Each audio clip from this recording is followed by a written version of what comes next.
What's up, killers? Good evening and happy Friday night. We are back with another episode of Pursuit Live. You're all stuck with me tonight. I am riding solo with our guest Martin for part two of Hog Snort Resort. I gave producer Chris the night off. He's been working hard at his engineer job, as we all know, and he's not feeling too hot. So he's in the background working comments. So please, absolutely keep those comments coming in, keep those questions coming in, whatever's on your mind. And I think we're going to jump right into it because, like I said, we had Mr. Martin on a couple weeks ago. I think it was January 10th. His episode was. It's up on our YouTube page. You can go check out the full episode. So in the beginning, we're going to do a brief introduction, but it is going to be brief. So if it seems like anything is missing from more of our normal, thorough introduction, like I said, feel free, scroll back on that YouTube, hit that subscribe button while you're there, and you can listen to the whole first episode. It was a great talk. And with that, Martin, thank you for joining us again. Hey, thanks for having me back. Absolutely. So you've been a busy man. You've been putting some miles on that credit card. I hope you're cashing them in. Yeah. Been real busy, doing a little bit of traveling, doing some shows. Yeah, real busy. But now it's getting back to the hunting, getting back to the tournaments. That's it. So, I mean, if you don't mind, I would like to talk on where you were just most recently. We were interacting a little bit while you were there. SHOT Show. What is that like? If you had to explain that to somebody that's never been there, can an average Joe get tickets to this? Is this a vendor-only event? How does it work, really? Yeah, that is the mecca of the shooting industry, if you will. There is hunting products there. There is some archery products there. To answer the question about how to get in there, no, it's not open to the general public. So that would be manufacturers, dealers, displaying what they have, what they're working on, what's around the corner. Sure. It's really driven to promote the newer products and what they have available. A lot of media, a lot of TV. I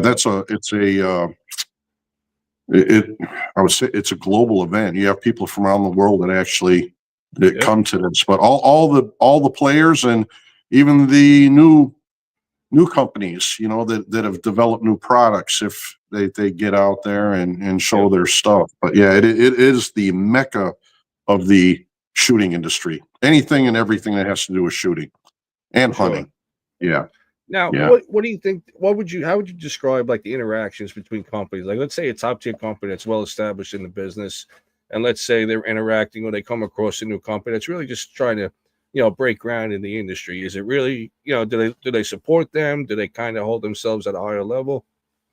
Yeah, they all have a different strategy, a unique team, if you will. But I was always on the impression that we all need each other, in the industry, and it's good to have companies. I don't want to say compete, but show what they have. It keeps raising the bar when it comes to equipment, and that goes for archery. It goes for angling and everything else. The more companies you have that get involved with that, the stronger the sport, the promotion of the sport. So,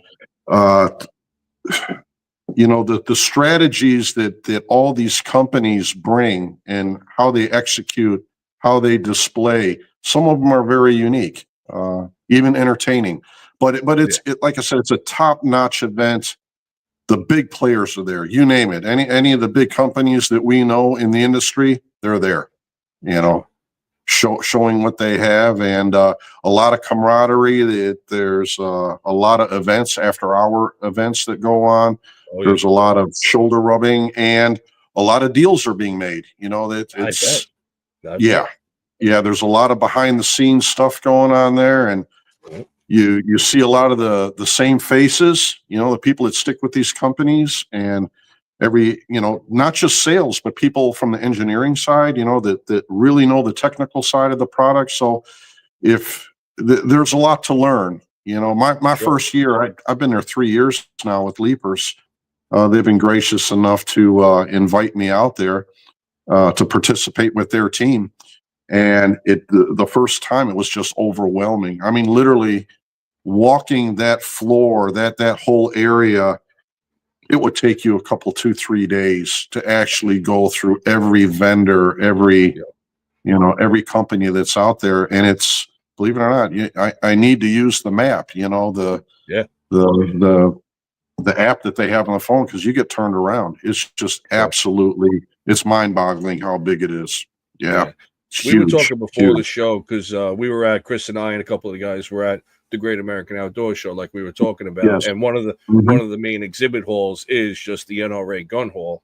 And I Yes. would like to think that SHOT Show is basically, if you were to take the Great American Outdoor Show and all the different venues, it sounds like it's probably that the whole Great American Outdoor Show in Harrisburg would be SHOT Show. It sounds like it's Sure. that vast of a spread, which is can be Sure. intimidating without a Sure. doubt. Did I Yeah. see you Well, at a live range at one point while you were out there, or was that just a different picture? You were representing the brand.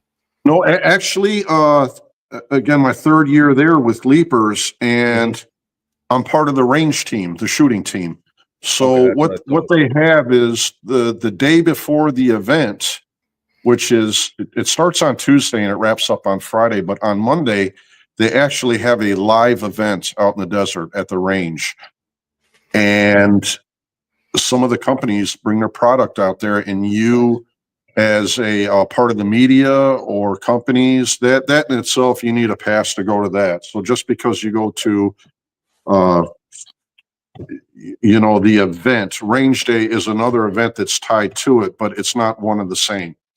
Okay, uh and again, live fire, so that's where you get to really show what you can do with your equipment. So we have a team of 5 individuals from the company, from different departments, and I get to participate in that. So getting people on the trigger. yeah, Not only am I shooting, but what you do is when people come in the media and the TV and other companies, people, they want to see what the other guy has. You have your guns line up just like you would on a range. It's a professional setup. You have your range masters there. You have your equipment laid out, and you'll have a spotter, and we'll shoot out past 1,000 yards. Just showing people what we can do with the optics that we're promoting. The Integrex line. But yeah, that's what we do out there at range day. So yeah, my third year doing that, and it's, very cool. wow, you meet I some know it's interesting work, but it people. sounds fun. I'm not gonna lie. Yeah, it is a lot of fun, but it's a Yeah, lot of hard work. It is. sure. It is. Yeah, it's Because long days. Yeah, right, you are promoting the product, so you are the spokesperson, but hands on. So right. it's not like giving a PowerPoint. You're actually out there getting your hands on it. Yeah, Perfect. yeah, it's great time. Great time. Very cool. Now, do you have like a dedicated spotter or anything that you work with, or does that change up anytime like that? Well, as our team, like I said, we have 6 people on the team. Okay. Some of us will rotate. There might be a person in the back just speaking to media, to potential customers or Okay. dealers, whatever that might be. I might be on the spotting scope, or I might be hands-on guiding a shooter. Maybe that's not an avid shooter, maybe new to the industry, but Gotcha. wanting to experience what we have or what's going on. So there's a lot of safety involved. You Yeah. always have somebody shouldering you when you're on the gun, Okay. and you let that person run out a couple rounds, 3-4 rounds, get them on that target, and it's a lot of fun to watch somebody hit steel for the first time at 1,000 yards, which doesn't Absolutely. sound like now, that's a common occurrence, but for a new shooter, that really, Yeah. that cracks a smile, So yeah, Shoot, we all I'm rotate. happy at 200 yards to hear that Yeah, thing. I'm good. I'm that exactly average right. guy, so I'll take 1,000. That's Exactly. amazing. Yeah, I yeah. think there is a So little something to be said, though, and I think this might be a good segue for that, of the quality of products that really is coming to light and available now, especially from Leapers, from Night Pearl. I definitely want yes, to take some time and whichever way you want to start, whether it's Leapers or Night Pearl, but what sure, do they have coming sure. down the line that excites you? Well, I've been running the Leapers products now, the UTG Pro products, going on 3 years now. Okay. Out at Range Day, or Industry Day is what it's called. What we're showcasing, what the emphasis is on the optics, the Integrex line. and I touched on this, I believe, on the last episode. It's a high tier optic. We have several different models, and without getting into all the technical specs, that kind of bores people out. You can go online, look it up. You can go on the webpage. You can actually go on my social media, and you'll see it. But what I do for my style of hunting here, I'm shooting the LPVO, which is a 1:8, and it is, again, high quality, high tier. They're using Japanese and German glass on that optic. It's a phenomenal optic, but that's what we've been promoting for the last couple of years. It's gaining traction, but it's not an entry level optic. So it's not something that you're going to find in your local sporting goods store. It's either you have to go either to a dealer or something that'll have to be acquired online. Also, I'm shooting on the AR platforms, the billet receivers, the upper and lower receivers. They're manufacturing those here in the United States, in Michigan, in their own facility. I've been running, I have a couple of them actually, on the 338 Spectre platform.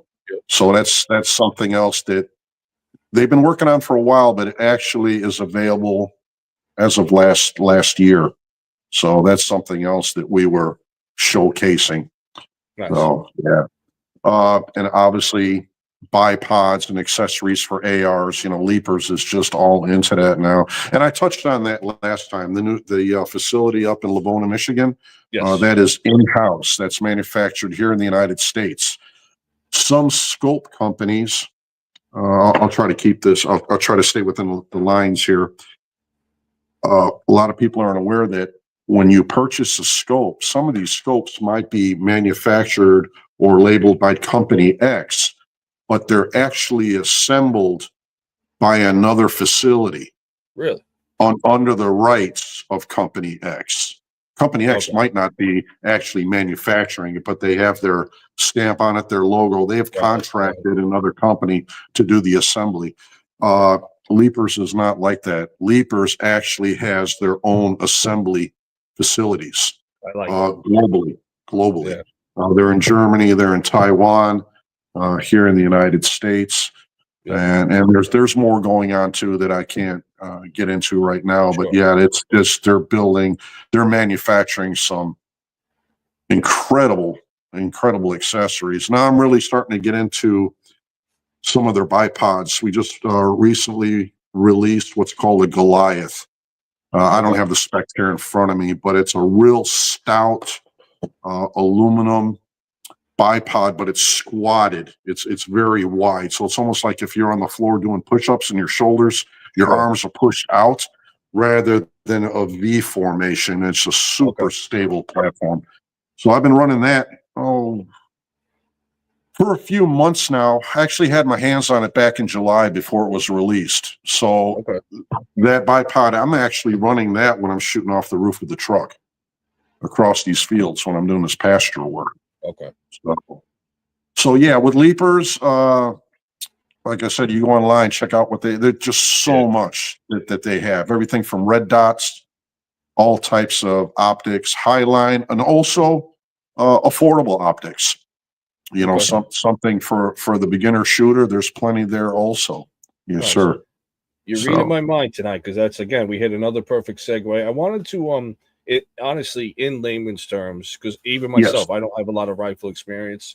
The difference, the more I've been following Night Pearl and yourself, can you break down the difference between a white hot sight and infrared sight? Sometimes you see like a green strobe going downrange. And what type of field conditions or hunting conditions would dictate maybe wanting, let's say, a white hot versus infrared? Okay, so with Leapers in UTG, they're at the moment, they're not in the thermal or night vision segment. We're talking about standard optics, high performance optics.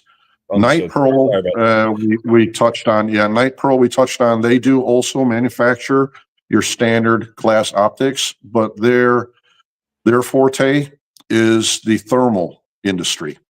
Okay. And for people that didn't get a chance to briefly look at episode 1, where we were talking about night pearls in the Czech Republic, and they have just recently got a start here in the United States in Florida, Sarasota.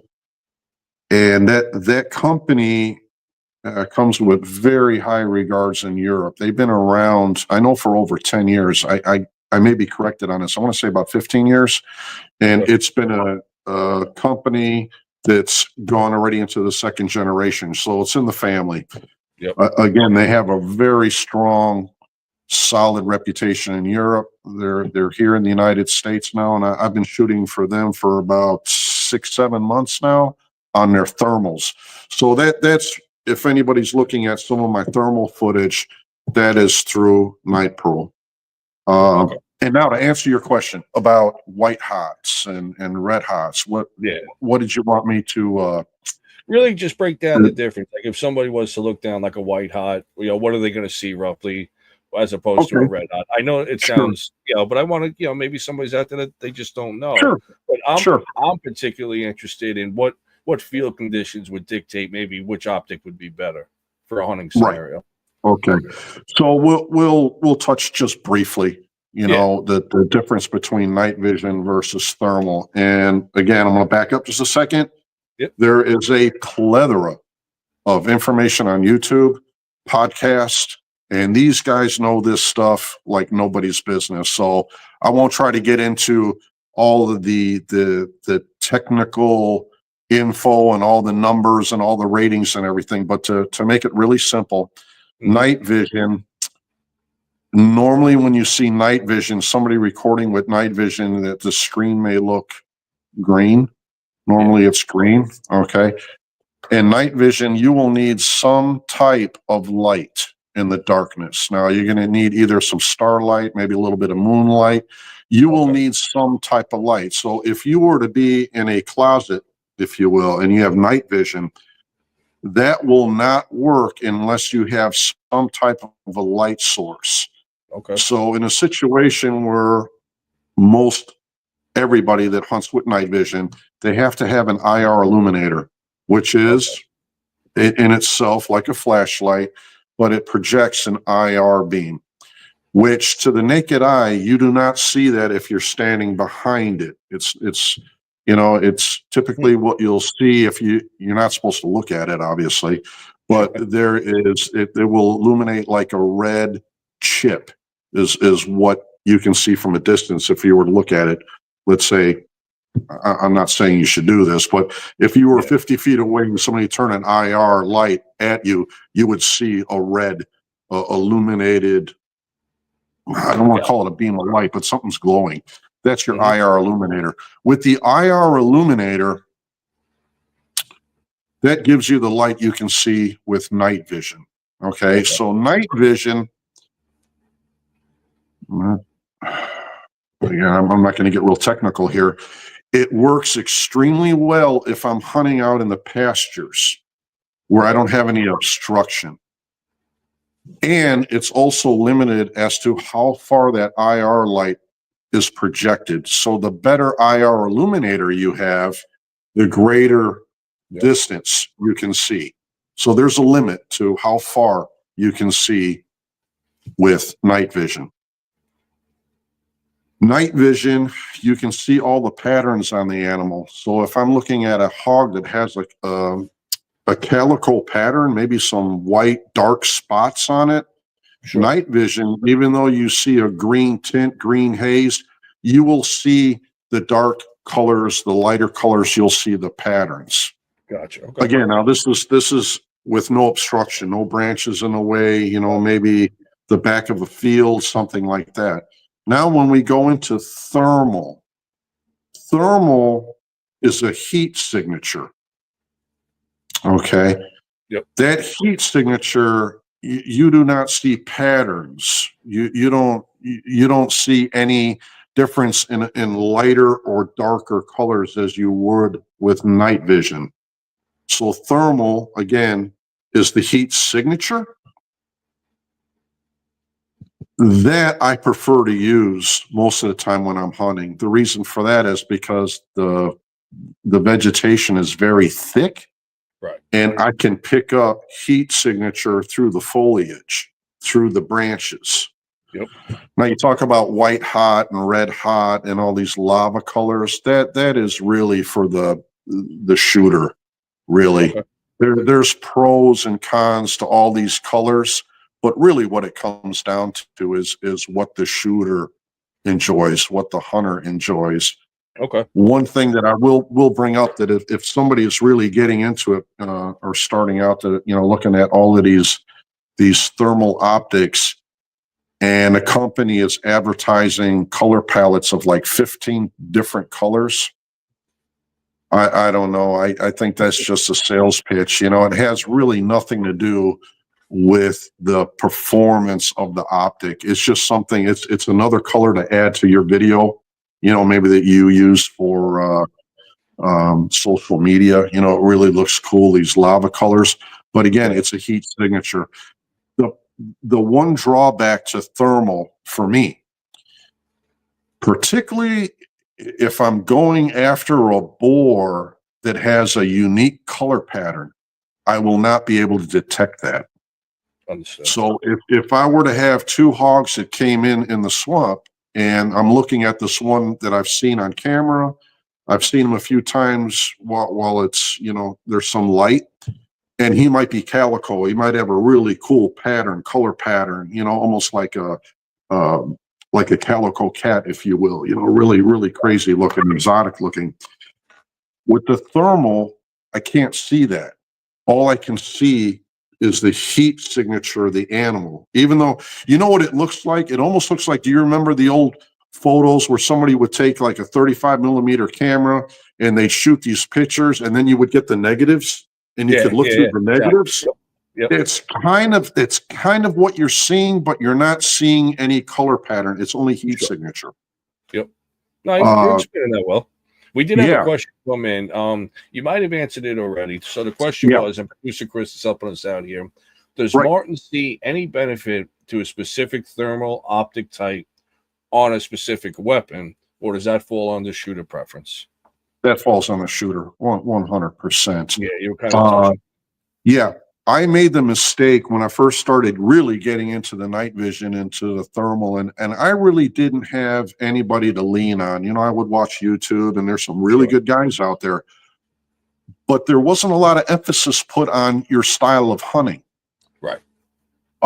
For somebody that's a landowner and they're trying to pinch animals 200 yards out, that's totally different than what I do on a regular basis, which is really close, maybe some stalk, walk and stalk, but usually those shots are under 100 yards. Right. The problem you have is too high of a magnification. And that goes for standard optics too. So if you're really in the thick and there's an animal that's trotting through and you're trying to get target acquisition, you're getting on that animal, it's moving quick. If you have a thermal scope that starts at 3 or 3.5 base magnification, you're going to have a really hard time, under 100 yards. You're going to have a hard time finding that animal in your sight picture. Sure. So it's when you start looking at thermals and you are shooting under 100 yards, under 150 yards, when you see a thermal optic that has 1 or 1.5 base magnification, that is really where to start. That's where to go.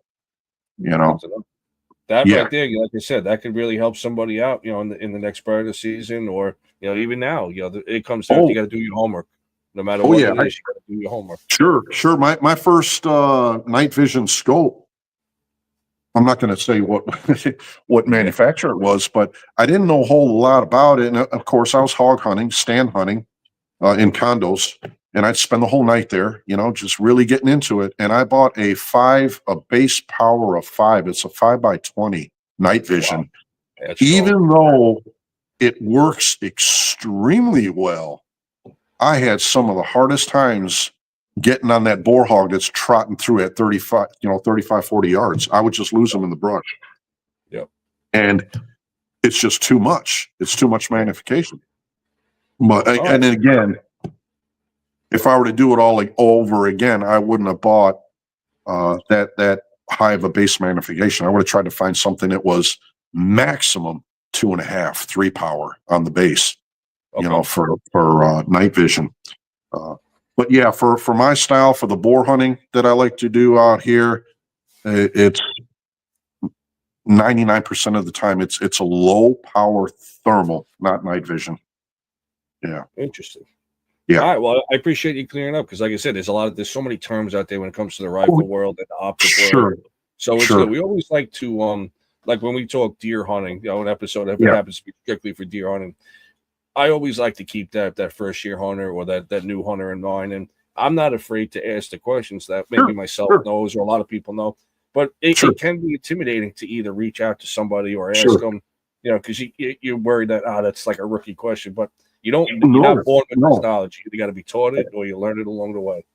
Sure. I wish somebody would have kind of told me a little bit more, but when I was jumping in, everything up until that time, I was using standard glass optics with a green light on the top, old school. We're talking years back. Yeah. So my thought was, wow, man, I'm going to get my first NV, and it's a good company. They're still around. They're making good product. It's not something I shoot anymore, but yeah, I bought that 5 power, and I'm like, this is the answer. And I was super excited when I got it. The first 3-4 months, I'm like, this is the best thing. I mean, this is like ice cream. It just doesn't get better. But then as more weeks and more months went by and more interactions with animals, I was having more and more missed opportunities for things that scope was really not ideal for that. And something I'll throw in there real quick. Yeah. And again, my terms that I use are not technical. And I'm sure there's somebody going to chime in that really knows night vision and thermals, and I say that guy's using the wrong terminology. But I like to use the term blowback on night vision, and that is your IR illuminator when you're in the thick. I'm not talking about shooting, pastures or let's say big timber where you don't have a lot of vines in the way and leaves. If you're not careful and you're in very thick foliage, that IR illuminator that that you can't visually see when you turn it on because everything looks black until you look through the scope. Yeah. If that IR illuminator, it could be a twig that's in front of you. You get what's called blowback. You look through the scope and all you see is this super bright twig. You can't see past that twig because that IR is hitting that foliage or that leaf or that branch, and it blows back. And then I've had, some of the guys that are really avid, really super technical, it's like, well, you got to dial your IR back. You got to turn it up too high. You got to not focus that beam, break it back a little bit, dial it back, It's still the same thing, so I keep going back to, if you hunt that really thick stuff, the heavy brush, just save your pennies and maybe go a few more months or another year without it and just step into a thermal, and the prices are coming down. It's not like it was 5-7 years ago, where it was, you had to spend $4,000 or $5,000 to get into. Thermals now, I think you can find them for $1,500, even cheaper, entry stuff. So yeah, so there are some drawbacks to using night vision, and then advantages. Like I said, identifying the animal. If there's a particular boar and he doesn't have a kink in his tail or a funny hitch in his walk, and two of them come in and I can't tell them apart, with the night vision, I can. So yeah. Very interesting. So I want to hit you with a question, and I don't want to stir the pot too bad, but I am curious because we touched on it in the first episode. Sure. I want, however far you want to go into it, what do you consider hog hunting versus boar hunting?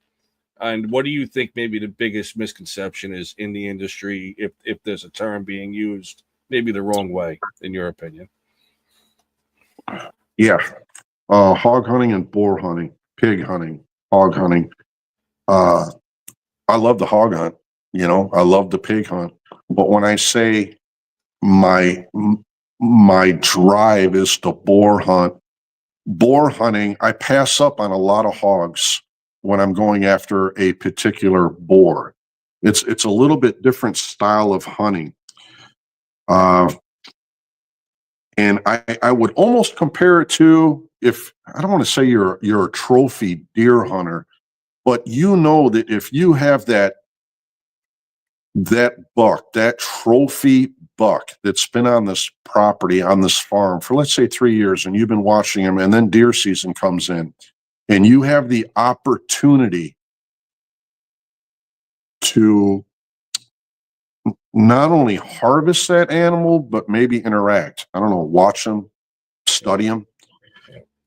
If you were to shoot that 4-point or 6-point that comes in, I'm talking about rifle season now, right? Yep. And that big trophy buck's in the area, there's a good chance you're not going to see them. Sure. So if somebody were labeled, oh, well, you're a deer hunter. Yeah, I guess you are, but I don't know if that's a good comparison. If you're going after that one animal, are you just a deer hunter? And maybe you don't want to be labeled as a trophy hunter. But when people ask me about boar hunting, the boars that I like to go after, they're a different animal.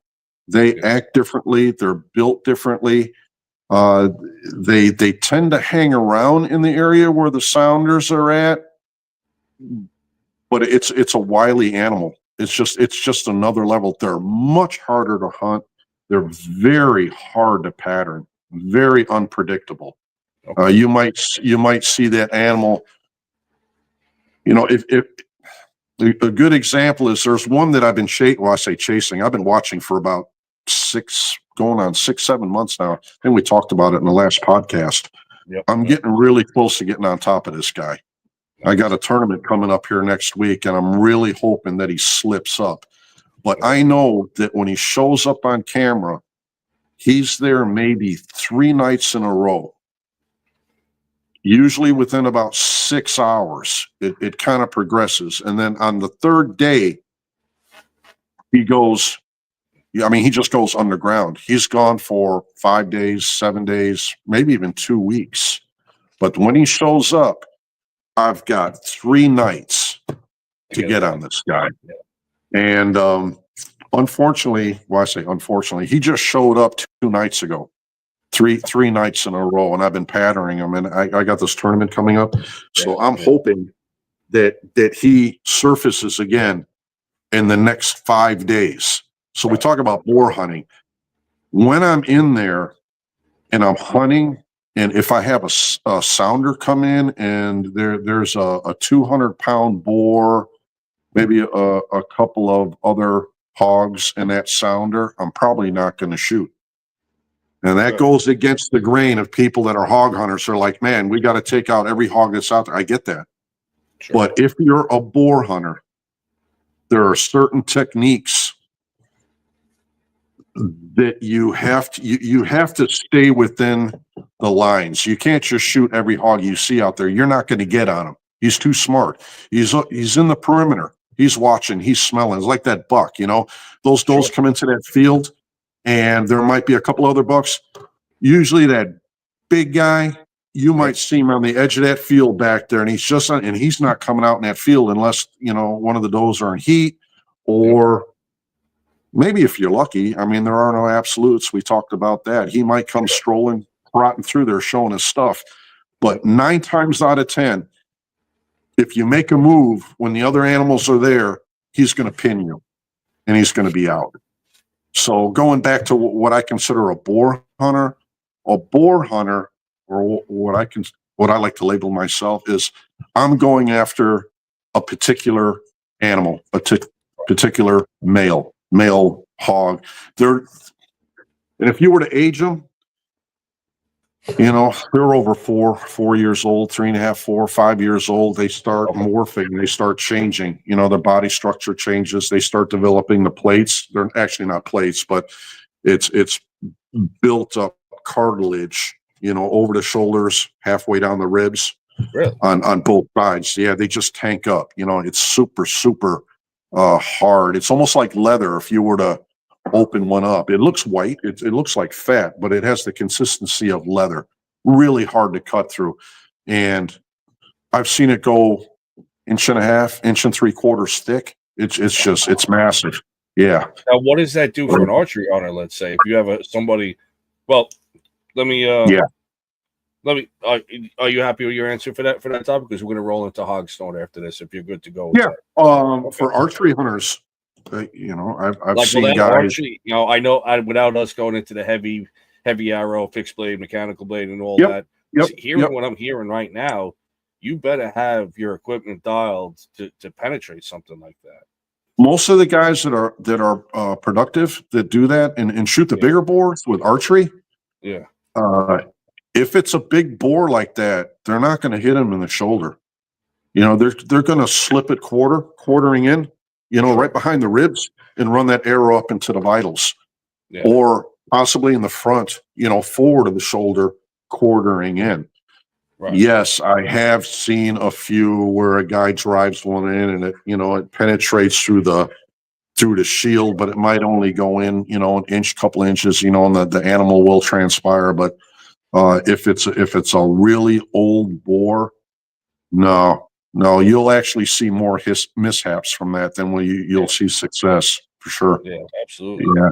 So again, doing your homework, know the anatomy of these boars, waiting for that shot. Yeah. And if that's tough, you've been waiting all night, but if he doesn't give you that shot, that's part of being an ethical hunter. You can't take it. He's a different kind of animal. I'd almost compare it to, if horses, I'm not a horse person, but when I look at horses, but then I see like a working horse, like a Clydesdale.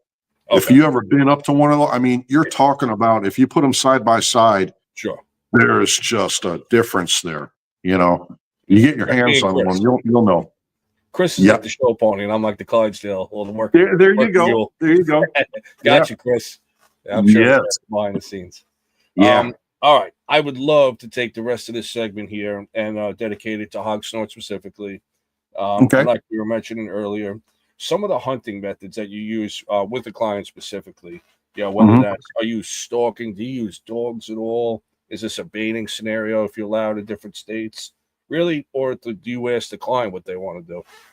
Yeah, I don't run dogs. I do have some acquaintances that do. Mm-hmm. Most of the hunting that I do, it's kind of like sniper mode, if you will. Mm-hmm. Will actually either be in a tree or in a shooting blind that's off the ground, because we are in the swamps, and then depending on the season, what time of the year, sometimes it's flooded. Sure. But I prefer to be up in a stand. Also, I like having a shooter next to me. Okay. And if you're in a tree, sometimes that's difficult to do. I know you have the 2-man stands and you got the quad pods and things like that. Yeah. But typically when I'm going in there late in the afternoon, I'm not coming out till sunup. And most people aren't in tune with that. They're not dialed into that. So it's easier to go into a shooting house or condo, if you will, have some nice chairs in there that don't make a lot of noise. Yep. And more often than not, that person sitting next to me, after about 3-4 hours, 10 o'clock, you'll start hearing somebody snoring, because it gets kind of tranquil back there, right? You hear the crickets, or you hear the cicadas going, or, the hoot owls going, and it just, they try to stay awake. But what I will typically do is, if I have that person next to me, usually a couple of firearms. I'm always the backup shooter, right? I'll let somebody take the first shot, and then if it goes sideways, we'll try to dispatch that animal properly. Yep. But even if that person does doze off, I'm going to be on alert all night. So if I do hear something coming in, I may not even necessarily wake up that person. I'll just scan with the hand thermal. And if I do see animals in, we have a code, if you will, where I can wake up that person, get them into their shooting position, and then call the shot for them, which animal to take. That's normally how I like to do it. And honestly, I haven't been taking out a lot of clients here in the last 6-8 months. I've kind of dialed back a little bit. Okay. And a lot of that does have to do with the work I'm doing for, some of my sponsors. It takes quite a bit of time and quite a bit of energy.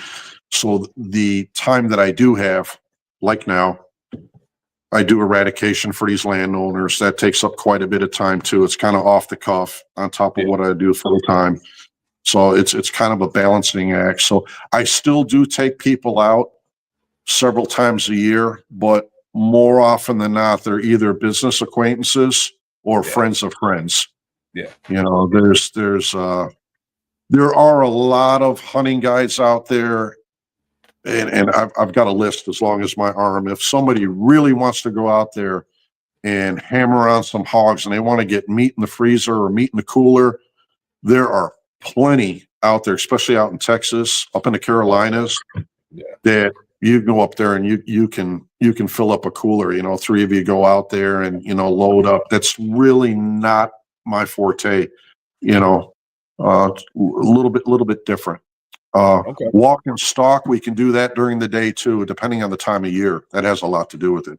You know, it gets pretty uncomfortable. Yeah, I'm sure. Yeah. In the hog hunting, and I'm going to put these two together now. So in the hog hunting and boar hunting industry, what improvements have you seen in the industry that has made it a positive change on it?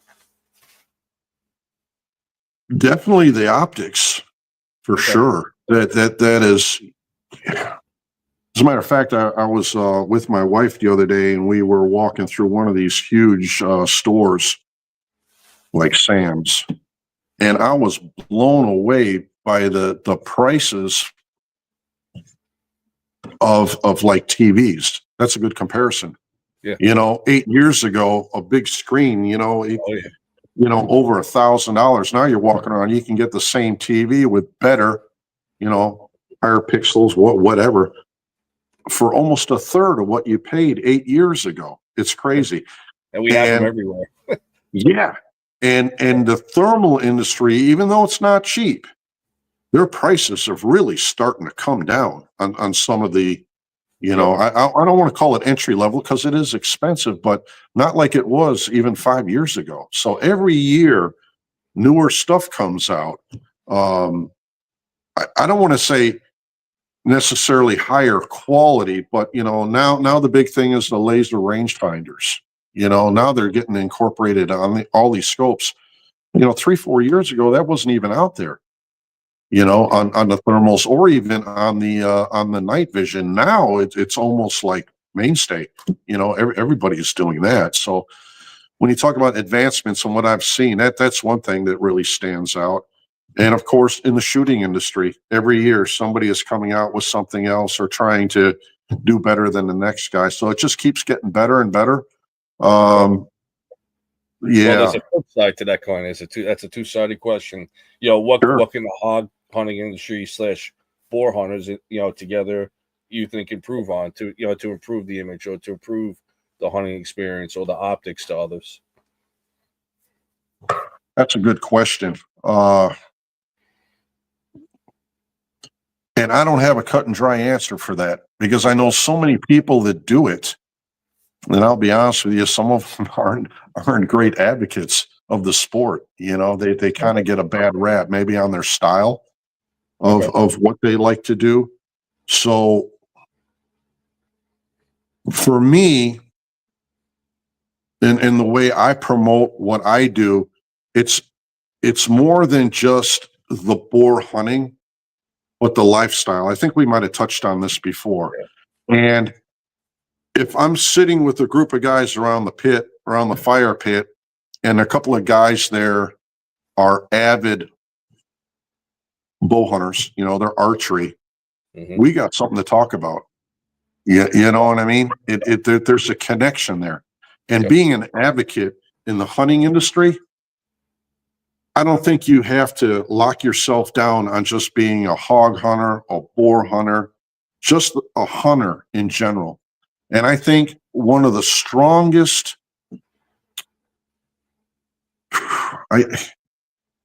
getting the young people involved.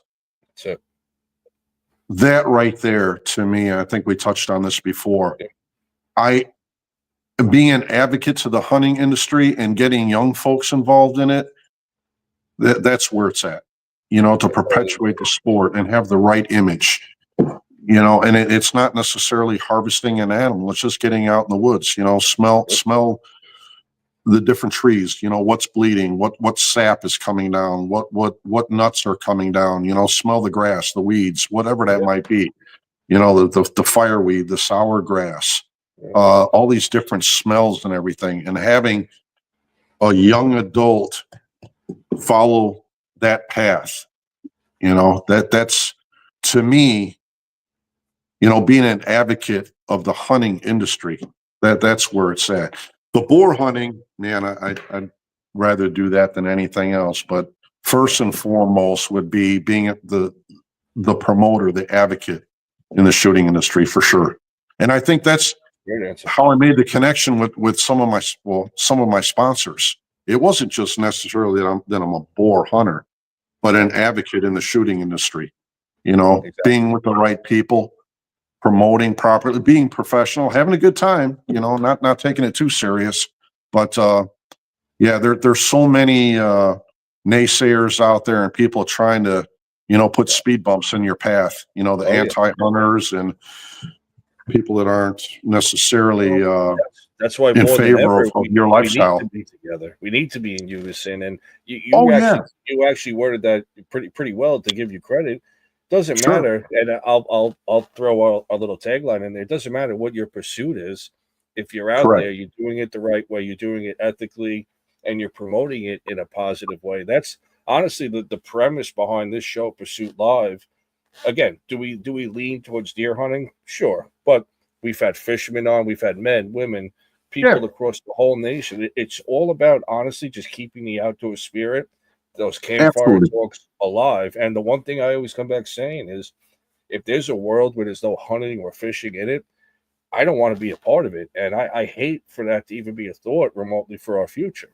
But I really am impressed that it's still alive. And that's coming from me here in New York. And I don't even live in, quote unquote, like a rural area at all. Right. So it's great to see and interact with so many people from so many various walks of life that it's a part of who they are. It's part of who we are. We're born into it. Some people learn later on in life, but once it gets a hold of you, it's something special, and it's hard to explain to some people. Sure. I was talking to my wife the other day. We were just talking about, we're getting up in age, we're getting close to those golden years, right? And talking about what I'm doing and how many more years physically I'll be able to do this. I mean, I'm relatively healthy. I mean, knock on wood, I still get around pretty good, but realistically, how much longer can I do this? And I told her there's going to come a time where I'm not going to be able to climb these trees or drag these animals out. But by no means is that meaning I'm going to stop promoting the lifestyle of hunting, and in the shooting industry.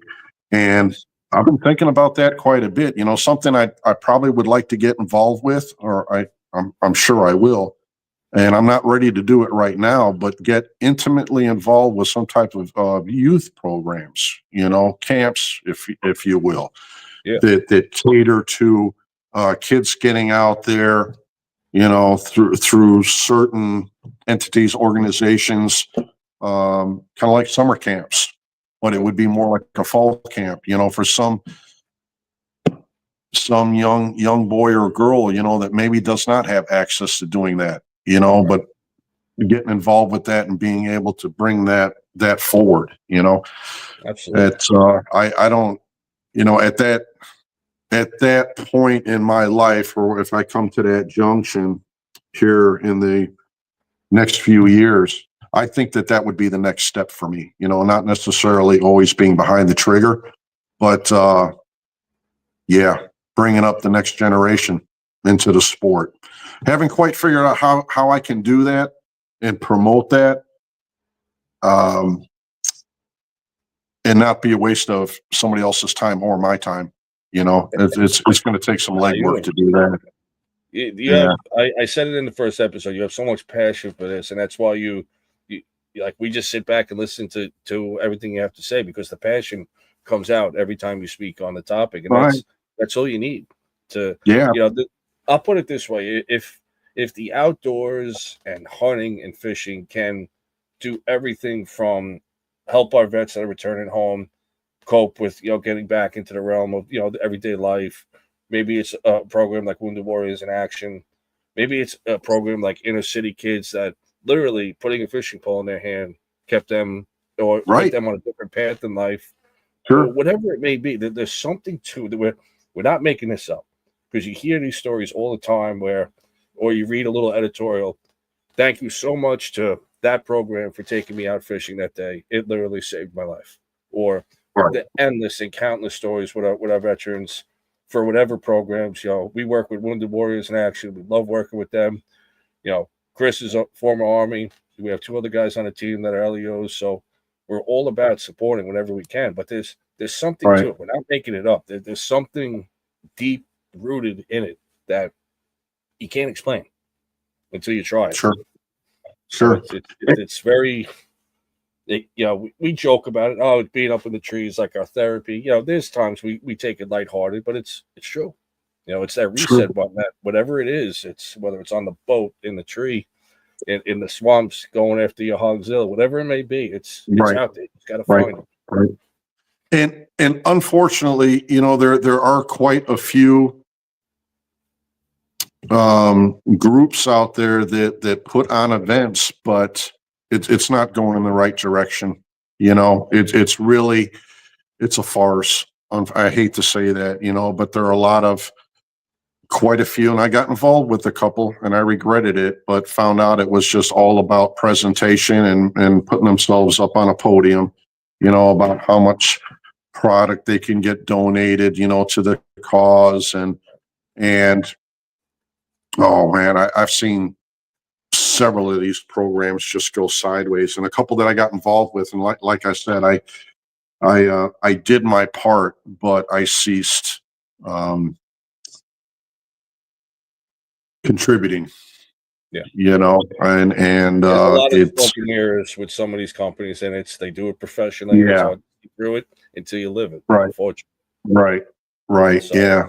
I've seen a few. So, like I said, hopefully, in the near future, I'm going to keep looking out there and seeing what's out. And obviously it's got to be relatively, logistically, it's got to be pretty Sure. close to where I'm at, because, I'm not at the point right now where I'm retired that I can travel at will. Yep. So, it'd have to be somewhere here in the Southeast. And there are some good organizations, but there's Absolutely. time constraints and other things. So, but here in the next few years, we'll see what happens for sure. Well, And you guys have, the team. Yeah, I'll and definitely you guys speak have, to the team. Yeah, you I'm sorry. no, go ahead. Yeah, we had a lag there for 1 minute. I'm sorry. We did good old show, Chris. I'm doing all right. We Yeah. had one lag in the moment. As far as the team is concerned, anything we can do to support your journeys, whether it's now or in the future, without a doubt, we're going to stay in touch. And I really look forward to growing, the relationship with yourself and everything you have planned. Absolutely. And while we're touching on that and talking about projects, you have something going on you want to touch on. Yeah, we do. It's our second annual donation raffle. We had very good turnout last year. So anybody that's been following along on the Instagram account, you've probably seen the post. Honestly, maybe you haven't. We're looking to really spark the entries before we go to the Empire show. All the details, the nitty gritty of it, are on the Instagram page. We've got it collaborated with all our personal accounts. The skinny version it's a 2025 Matthews Lift X in ambush green. It's $20 an entry. This is not a fundraising event for Pursuit Live. We are putting all the proceeds towards UBNJ. UBNJ is the United Bowhunters of New Jersey, and that name may be a little misconstrued. They don't work solely with New Jersey. This is a nationwide organization, and it's everything kind of we've talked about in the past 10 minutes here. They're a hunting promotion advocacy program, let's say. This is the skinniest version of that. They do so much for hunters, getting new hunters out there, working with veterans. So please check them out, United Bowhunters of New Jersey. Again, it's a 2025 Matthews Lift and ambush green, fully loaded, $20 a ticket. And, again, this is not to fund Chris's bourbon adventures or get the new bottle that's coming out next year. We always try and give back whenever we can. We're still obviously very humble with where we're at on the grand scheme of things as far as the program is concerned, but we do take a lot of pride in being able to give back whatever we can when we can. So it's a great way. We'll be interacting with the Instagram a lot more. You're going to see us talking about it. So please just spread the word on that. And thank you for reminding me about that, Martin. I got my notes right here. Okay. I want to take the last couple of minutes, though, and once again, give you a second to reach the audience, tell everybody where they can find anything about yourself as far as social media, whether it's YouTube or Instagram, whatever you got. Sure. On Instagram, it's one word: Hog Snort Resort. I'm dabbling a little bit on YouTube. It's the same thing. It's one word. But I'm going to throw something out there, and from the bottom of my heart, I do not do social media and these clickbaits, to get monetized. It's really I'm not driven to do that. I've actually been kind of pushed to get into the social media, and fortunately, some of that, it has helped me, with sponsorship, but it's not the driving force behind what I'm doing. It's just to create a little more exposure, meet people like you guys, and what you have going on. So that's a win-win for me. But I don't know. I get a chuckle of watching these guys on YouTube, and they're looking at how many subscribers they have, and just a bunch of crap talking left and right, and this person dumping on that person, and the YouTube heads, and there are some great guys out there, but I have to sit back and think, wow, if these guys were talking about me, would I take that to heart? No, because it's not. It's not the driving force. I mean, yeah, sure, it's nice if you have followers. It does look good, but being monetized and using my social media, that's okay. If I get a little bit of that, that's fine. But that's not the driving force. Goes back to living the lifestyle, right? We keep talking about that. So That's it. walk the walk. That's it. Measure the story, not the inches. We honestly, coming up with that catchphrase for this show, it's one of the best taglines we came up with as a team, and we try and live by that. We try and take every show with that approach. It's just bringing people on, sharing their stories, and just promoting it. It doesn't cost anything to promote somebody. As far as if you see somebody doing something cool and they're doing it the right way, show them a little love. It doesn't cost anything. We're got to be able to do it. And we all need each other. I mean, if we want to perpetuate the sport, and put a beacon of light on it and be positive, we all need each other. You got to keep it clean, be respectful, and enjoy it. Don't take everything too seriously, but safety obviously is paramount. I'm kind of, when it comes to safety, I guess that's one thing that I kind of get a little sideways on when I see somebody doing something a little bit silly. If they're with me, I kind of ruffle my feathers, but outside of that, I don't. Social media, Instagram. There's a little bit on Facebook. Facebook owns or Instagram, right? Facebook owns Instagram. So when I post on Instagram, it automatically rolls over on Facebook. So, but it's all the same. It's all Hog Snort Resort. We talked a little bit about some of the attractant that I make. I think we touched on that last time. Again, I'm not out there trying to market it, but it is stuff that I do have that I do sell occasionally for the hunting. So there's a little bit of this, a little bit of that with HSR, but I really, when I came up with the idea of Hog Snort Resort, more than anything else, it was an information hub, to talk to people that were really interested, not only in hog hunting, but boar hunting. Right. It's another branch. It's not quite the same. So, yeah. That's it. Well, a little tip of the hat for Leapers and Night Pearl as well. We don't want to leave them hanging. I appreciate that. I know they do. Yeah. So I think at this point, I'm just going to say again, thank you very much for joining us again. You're welcome. You got the open invite for any time anything comes up. Appreciate it. You want to hop on, you just reach out to us. I'm going to take Sure. care of a little housekeeping if you don't mind, and we'll wrap up the show. Yep. All right. Sounds good. So, All right. don't forget, Empire State Show. You can hang tight, Mark. I'm going to close out in 1 second. All right. Thanks. Empire State Show. We were talking about it. You guys can see us there. It's the Empire State Outdoor Sportsman Show. It's going to be in Suffolk, New York at Rockland Community College. We're going to be there every day, February 28th to March 2nd. You can't miss us. We're going to be right by the entry. And again, we're going to be there every day. It's going to be me and Chris. Again, producer Chris, thank you, buddy, for doing your thing in the background. We appreciate it. As always, Randy and Rob, part of the team as well. They're always working hard behind the scenes for us, and we appreciate all the support. But we're, like we said, we're looking to grow. We're very anxious to keep this going.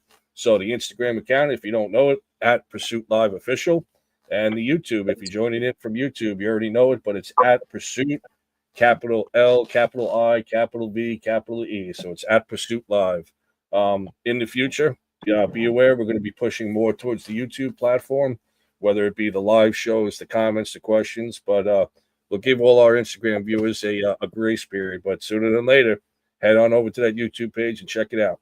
All right, we will catch you guys next time, and thank you for joining. Producer Chris, sign us off, buddy.